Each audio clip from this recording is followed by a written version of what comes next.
Assalamualaikum warahmatullahi wabarakatuh. Saya Kasmawati, CGP SMP Negeri 34 Pekanbaru Riau. Baiklah, di sini saya akan menjelaskan tentang pembelajaran kompetensi sosial emosional atau dikenal dengan KSE.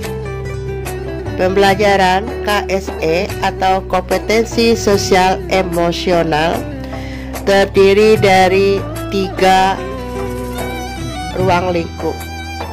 Yang pertama, rutin, yaitu waktu khusus yang digunakan di luar kegiatan akademik.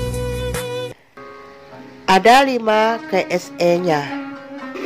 Yang pertama, kesadaran diri, pengenalan emosi. Yang kedua, pengelolaan diri, mengelola emosi dan fokus. Ketiga, kesadaran sosial, keterampilan berempati. 4, keterampilan berhubungan sosial, daya lenting, resiliensi. Yang kelima, pengambilan keputusan yang bertanggung jawab. Ruang lingkup yang kedua, terintegrasi dalam mata pelajaran.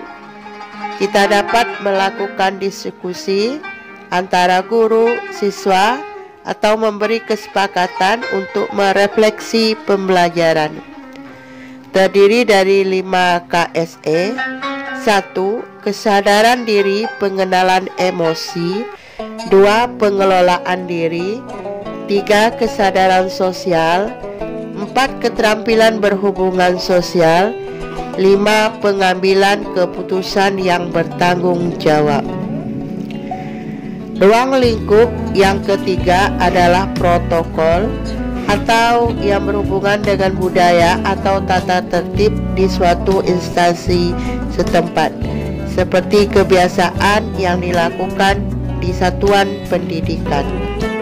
Ada 3 ruang lingkup. Masing-masing di dalam ruang lingkup ada 5 KSE-nya.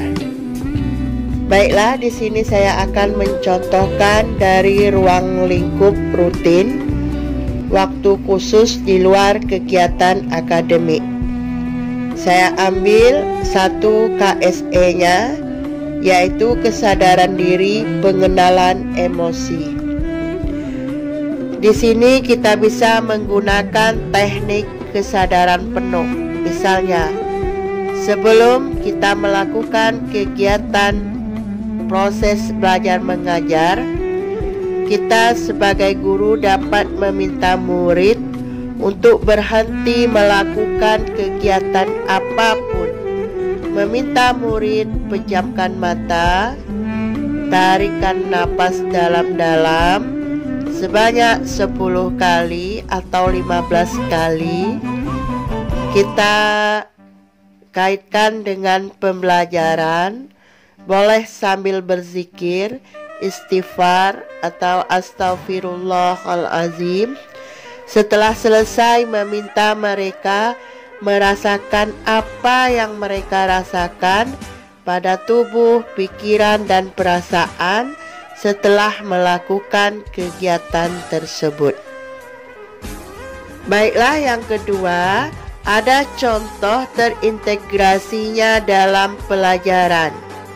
Misalnya saat diskusi kelompok, kita bisa meminta siswa menulis pengalaman bekerja selama dalam kelompok.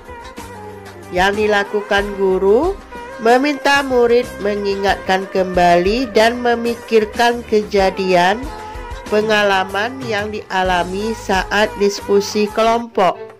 Ajak mereka merefleksikan diskusi kelompok, apakah berjalan dengan baik atau tidak baik.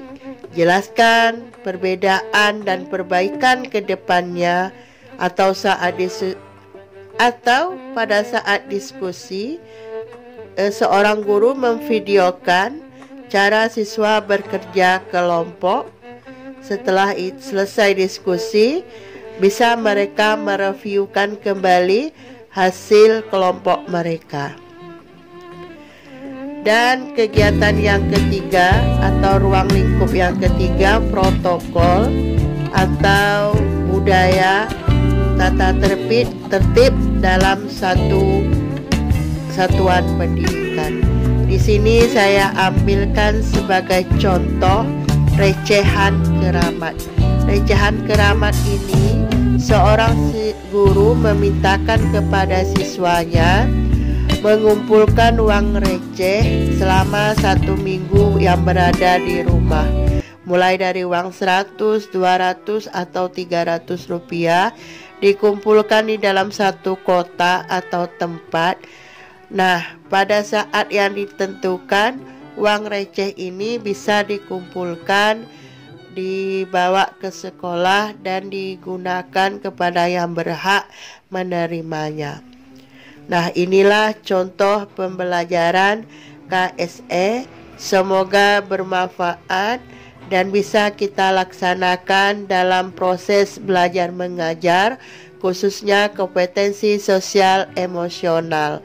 Banyak lagi teknik-teknik yang dapat kita gunakan dalam mengendalikan emosional kita saat proses belajar mengajar di kelas. Wabillahi taufiq wal hidayah. Assalamualaikum warahmatullahi wabarakatuh.